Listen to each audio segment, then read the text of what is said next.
Hello students, math solution channel में आप लोगों का स्वागत है। आज हम लोग सीखेंगे क्लास 6 एनसीईआरटी का एक्सरसाइज 2.3। फर्स्ट क्वेश्चन है, which of the following will not represent zero. A में जो क्वेश्चन है उसमें देखिए 1 + 0, इसका वैल्यू कितना है 1। बी में जो है 0 × 0, इसका वैल्यू कितना आएगा 0। सी का जो है 0 / 2, इसका वैल्यू 0। डी में जो है 10 - 10 / 2, तो 10 - 10 को हम लोग क्या किया, 0 आया, उसका वैल्यू डिवाइडेड बाई 2 किया तो 0 / 2 0 होता है। तो इसमें से which of the following will not represent 0, तो ए जो क्वेश्चन है वो 0 नहीं हो रहा है उसका आंसर। तो question number A not representing 0।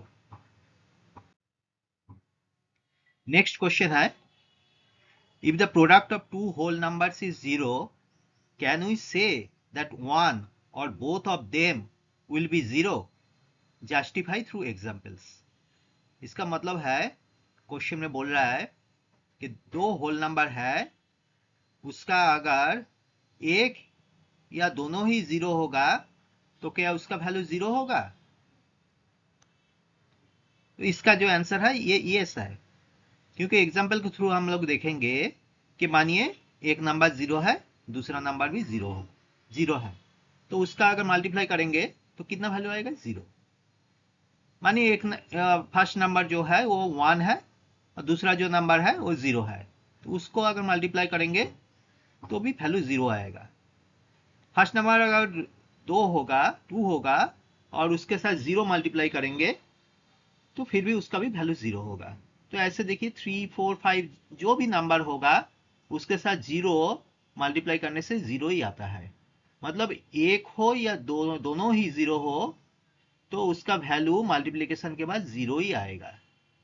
तो मतलब जो क्वेश्चन में बोला हुआ है 1, मतलब एक अगर 0 हो जाएगा तो उसका वैल्यू मल्टीप्लिकेशन करने से 0 ही आता है। तो ये जो क्वेश्चन है इसका आंसर यस होगा। तो therefore if one or both numbers are 0, the product will be 0. Next question है, if the product of two whole numbers is 1, can we say that one or both of them will be 1? Justify through examples. Yes, in case both of them will be 1, मतलब ये जो है इसमें एक number 1 हुआ और दूसरा number अगर अलग हो जाएगा तो उसका मल्टीप्लिकेशन के बाद वैल्यू 1 नहीं आएगा। तो एग्जांपल की तरफ से देखिए, मानिए फर्स्ट नंबर 0 है और सेकंड नंबर 1 है, तो उसको मल्टीप्लाई किया, कितना आया 0 आया, 1 नहीं आया। बोल रहा है कि 1 आना चाहिए। फर्स्ट नंबर मानिए 2 है, उसके साथ 1 मल्टीप्लाई किया तो 2 आएगा। एक है 3, दूसरा है 1, तो 3 आएगा। तो कब 1 आएगा मल्टीप्लिकेशन के? अगर दोनों ही 1 होगा तो उसको मल्टीप्लिकेशन वैल्यू 1 ही होगा। तो इसमें बोथ जो है बोथ 1 होना चाहिए, मतलब फर्स्ट नंबर भी 1 होना चाहिए, सेकेंड नंबर भी 1 होना चाहिए। तो दोनों को अगर मल्टीप्लाई 1 × 1 करेंगे तो ही 1 आंसर होगा। अगर इसमें से एक 1 हुआ और दूसरा नंबर आ गया तो उसका वैल्यू 1 नहीं होगा। और मानिए जैसे दोनों ही में से किसी भी 1 नहीं है तो आएगा ही नहीं। तो मिनिमम 2 आपका 1 होना ही चाहिए। इधर अगर 2 ही 1 होगा तो फिर उसका वैल्यू 1 होगा। एक 1 होने से या दूसरा किसी नंबर होने से उसका मल्टीप्लिकेशन के बाद वैल्यू 1 नहीं आएगा। अपने एग्जाम्पल के हिसाब से हमने देख लिया।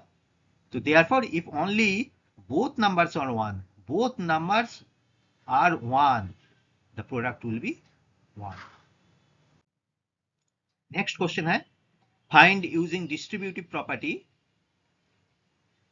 728 × 101। डिस्ट्रीब्यूटिव प्रॉपर्टी यूज करके करेंगे। तो 101 को हम लोग क्या किया, 100 + 1 करके उसको डिवाइड कर लिया।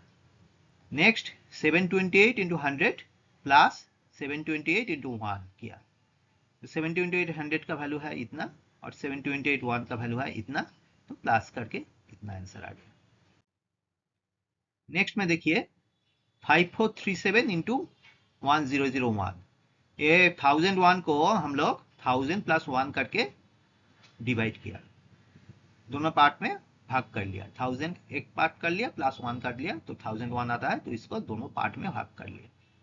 उसके बाद 5437 इंटू 1000 प्लस 5437 इंटू 1 किया और ये वैल्यू निकलने के बाद इसका आंसर इतना आता है।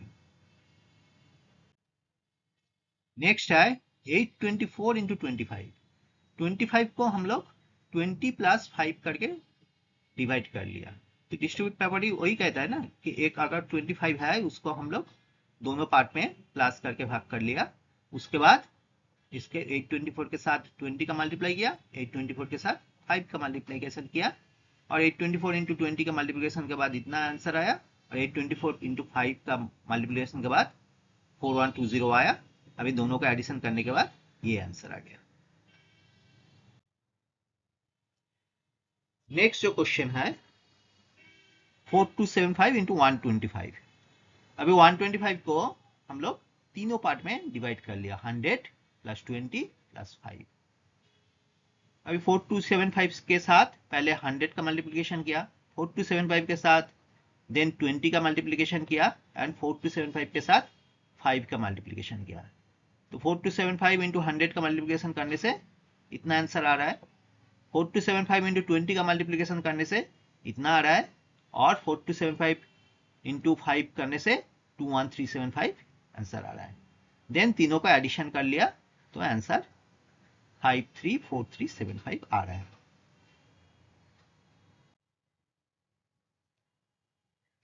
नेक्स्ट क्वेश्चन है 505 इंटू 35, तो 35 को 30 प्लस 5 ये दोनों पार्ट में डिवाइड कर लिया।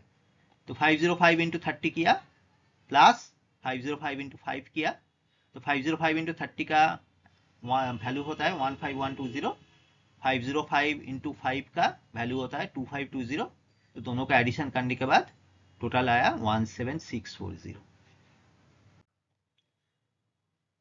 नेक्स्ट एक पैटर्न दिया हुआ है, तो बोला स्टडी द पैटर्न, पैटर्न को स्टडी करना पड़ेगा and then write the next 2 steps. Pattern को स्टडी करने के बाद इसके बाद कौन जो 2 स्टेप आएगा वो लिखने को हम लोगों को बोल रहा है। तो एक बार पैटर्न को देखते हैं। देखिए फर्स्ट लिखा हुआ है 1 इंटू 8 प्लस 1, वैल्यू आता है 9। उसके बाद देखिए 1 के बाद 1 2 किया है, मल्टीप्लीकेशन उसी 8 के साथ ही कर रहा है और ये जो 1 है ये देखिए 2 3 4 5 करके इंक्रीज हो रहा है, plus 1 plus 2 plus 3 plus 4 plus 5 करके इंक्रीज हो रहा है। और इधर देखिए फर्स्ट नंबर जो है वो पहले 1 है, उसके बाद 1 2 है, उसके बाद 1 2 3 है, उसके बाद 1 2 3 4 है, उसके बाद 1 2 3 4 5 है। तो वैल्यू कितना आएगा, अब देखिए नेक्स्ट स्टेप में कितना आ सकता है, तो 1 2 3 4 5 6 होगा। उसके साथ मल्टीप्लीकेशन देखिए 8 हुआ है सबके साथ, तो इधर भी मल्टीप्लीकेशन 8 कर दिया। प्लस में देखिए 1 2 3 4 5, उसके बाद क्या आएगा 6 और आंसर में देखिए 9 9 8 9 8 7 9 8 7 6 9 8 7 6 5, तो इसके बाद कितना आएगा 9 8 7 6 5 4 हो गया। और इसके बाद देखिए 1 2 3 4 5 6, इसके बाद क्या आएगा 1 2 3 4 5 6 7 इंटू 8 है, इधर भी इंटू 8 ही हो गया। प्लस के बाद देखिए एक नंबर बढ़ा लिया, 6 के बाद जो होता है 7 वो इधर डाल दिया और आंसर जो होगा 98765 था, इधर आ जाएगा 9876543। तो ऐसे एक पैटर्न आ गया और हम लोगों को बोला है राइट द नेक्स्ट 2 स्टेप्स, तो हम लोग 2 स्टेप और भी लिख लिया। अभी और एक बोल रहा है वो उसी क्वेश्चन में कि कैन यू से how the pattern works, pattern कैसे काम कर रहा है आप क्या बोल सकते हो, ऐसा पूछ रहा है। तो मैंने एग्जांपल की तरफ से ये पैटर्न को हम लोग देखेंगे कैसे काम कर रहा है। 1 2 3 4 5 इंटू 8 प्लस 5, ठीक है। अभी देखिए 1 2 3 4 5, इसको अगर हम लोग डिस्ट्रीब्यूटिव प्रॉपर्टी के अंदर अगर इसको ब्रेक करेंगे तो कितना आता है, ट्रिपल 1 1 1 1 1, इसके साथ प्लस कीजिए 1 1 1 1, उसके साथ प्लस कीजिए 1 1 1, उसके साथ प्लस कीजिए 1 1, उसके साथ प्लस कीजिए 1, तो देखना वैल्यू ऐसा आएगा 1 2 3 4 5 आएगा। उसके बाद देखिए इंटू 8 कर दिया और प्लस 5 बाहर में है वो भी इधर लिख दिया। अभी क्या करेंगे, अंदर में जो है उसके साथ मल्टीप्लिकेशन है 8 का है, तो सभी के साथ 8 का मल्टीप्लिकेशन करता हूँ। तो पहला जो 1 1 1 1 1 जो लिखा हुआ है उसके साथ अगर 8 का मल्टीप्लिकेशन करेंगे तो वैल्यू कितना आएगा 8 8 8 8 8। अभी 1 1 1 1, चारों 1 के साथ अगर 8 का मल्टीप्लिकेशन करेंगे कितना आता है, चारों 8 आता है। अभी तीनों 1 है, उसके साथ अगर 8 का मल्टीप्लिकेशन करेंगे कितना आएगा, तीनों 8 आएगा। 11 के साथ 8 का मल्टीप्लिकेशन करेंगे तो 8 8 आता है, और 1 के साथ 8 का मल्टीप्लिकेशन करेंगे तो 8 आएगा। तो ऐसा आ गया। उसके साथ बाहर में जैसे +5 है वो +5 को हम लोग इधर रख दिया। तो इसका अगर एडिशन करेंगे तो वैल्यू कितना आ रहा है, 98760 आ रहा है, और +5 जैसा है +5 रख दिया। तो 98760 +5 करेंगे तो 98765 आ रहा है। तो इसके साथ मैच हो जा रहा है। तो ऐसे ही पैटर्न काम कर रहा है।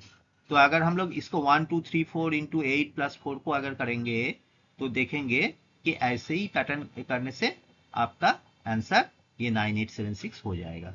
आप कर सकते हैं, तो ऐसा ही आएगा आपका आंसर। स्टूडेंट्स, वीडियो को अगर पसंद आया तो लाइक शेयर एंड सब्सक्राइब कर देना।